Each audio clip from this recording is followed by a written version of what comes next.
Hi everyone. So today I would like to talk to you about how we accelerate GenAI research at Canva. My name is Verena Dittmer and I'm leading one of Canva's AI platform teams. For those of you who are new to Canva, we are an online design and publishing tool, and our mission is to empower the world to design. We currently have over 240 million monthly active users in over 119 countries, and to date we have over 35 billion designs created on Canva. To also give you an overview about our AI platform, we have more than 200 engineers, including machine learning engineers, data engineers, and also researchers using the platform, and over 2K training runs every month for over 100 models. A quick overview also about our tech stack. So for compute and data, we use AWS and Snowflake.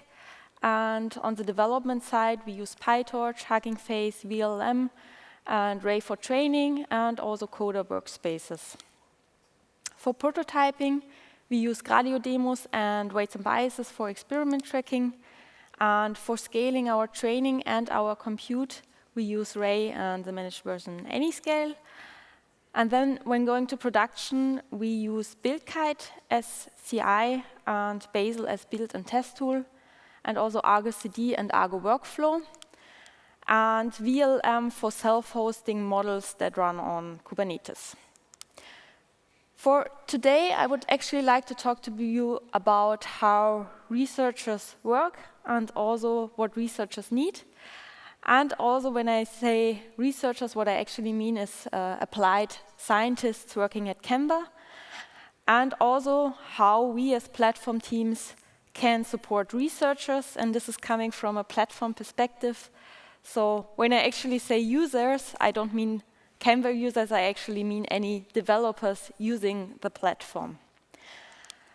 So first off, how our researchers work at Canva, we use a funnel model to manage how we explore different ideas and how we go from an initial idea to a final feature that is being launched to production.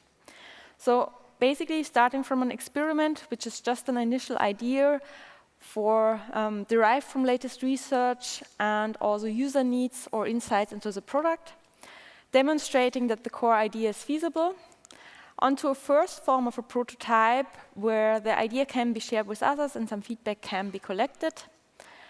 Afterwards, there's a first form of iteration to actually improve the prototype, and here you also evaluate your experiments while you iterate. And then with the goal to come to a state where the prototype or the experiment is good enough to really launch to users. And when you look at the initial amount of experiments and compare to the ratio that really make it to a launch to production, only a small fraction, let's say 20%, actually make it. So what you want is that you can run really a lot of experiments, and therefore also rapid experimentation is key. And if you fail, it's actually better to fail fast. Now, what do researchers actually need for research projects to be successful? From early experimentation onwards, it's very important that researchers have a flexible environment for experimentation. So this includes the free choice of GPU, also the amount of GPUs, and ideally also be able to use the same GPUs that are used on the training cluster or in production, so that if there are any bugs, any issues, it can be quickly reproduced and debugged on a local environment. And also with regards to which Python virtual environment is being used, it's very important that it's very flexible, and also with regards to which dependencies are being used, so that when there's a new open source model out tomorrow, researchers can directly follow the setup instructions and quickly reproduce the same results. After we have validated the idea, it's about quickly creating a prototype. And what I mean with quickly is actually within a single day. And this prototype should actually also be shareable with other stakeholders like product managers or other engineers that can then really see and interact with this prototype, and also to play around with it and to further validate the idea, also receive some feedback on how the model behaves, what the model outputs are, and also on how the UX actually feels like when, for example, you need to select an image region. I have a small demo here. So for example, let's take the in-paint anything model. So this is just a model which uses SAM for model segmentation and then uses an in-painting model, for example, stable diffusion in-painting, for changing a selected region via a text input. And at Canva, we here use Gradio for creating a demo for such a model, which just provides a nice and friendly web interface for interacting with the model. And there are, of course, also other alternatives here, for example, Streamlit that could be used. And also, you can just simply switch out the in-paint anything model with another open source model. And here's a quick demo of that. So when you now here select the dog in the image, and then you input a blue clown as a prompt, the in-paint anything model is then used for detecting the dog segmentation mask, and afterwards a blue clown is in-painted for that region. And with that, you can actually also just play around with the model, see how does it feel like, how does it, like, is this something that actually could be launched to your users in production?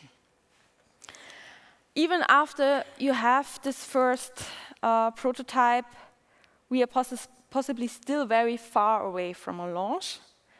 So at this stage, the speed of iteration becomes really important. And this now also includes all stages of the model development pipeline. So including data acquisition, data pre-processing, training, and also, of course, evaluation, which especially recently, with the rise of LLMs, has become way more important. The goal here is that this should be really quick and to enable also developers to really iterate quickly. For example, when doing model training, what you want is that when you submit or when you finish with your training code or made some changes to it afterwards, until the training runs on your training cluster and really the training process starts, this time is reduced by a lot. So basically, this is really fast. And also that your data and compute can be scaled easily, so that you can quickly go from 100 samples to 1,000 samples to even millions of samples. And also with regards to the model size this is used, if you use now a 1 billion parameter model, and then instead you want to use a 13 billion parameter model, that this ideally, if it took 1 day beforehand to train, that afterwards you scale your data and compute, so that it afterwards still takes a day to train. And for these topics here, for some of these points, we use at Canva a CLI tool, which is called Arnold. So it's just a training CLI tool. And the idea is that normally you would just locally run your Python script. And with the CLI tool and just a simple way of, it's basically just a simple way of submitting a training job to a training cluster by running Arnold submit with the same commands as you used before. And also it's very simple to then change the amount of GPU and also the GPU type that is being used to actually train on a multi-node cluster. Under the hood, this works by having just the code plus Docker file or a basic build file, and the training config, for example, the GPU type and the amount of GPU. And when you then run the Arnold submit command, it would basically build the container image and push it to a container registry. We do this by default locally just because it's faster, but there's a fallback to CI. And afterwards, the nodes are scaled up and the training process is started, where we use Ray here.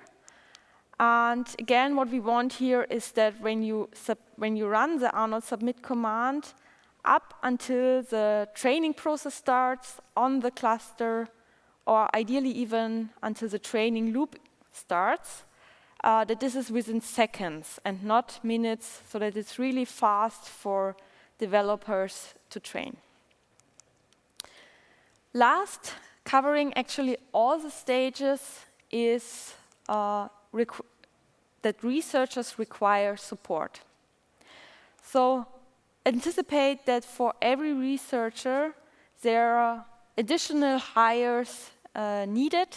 So not only product managers, requirements engineers for defining features and the product roadmap, but also data engineers for creating and maintaining data pipelines, and also making sure data is staying compliant, and also machine learning engineers, backend engineers for optimizing the training and inference, as well as also, of course, platform engineers for building new features and capabilities.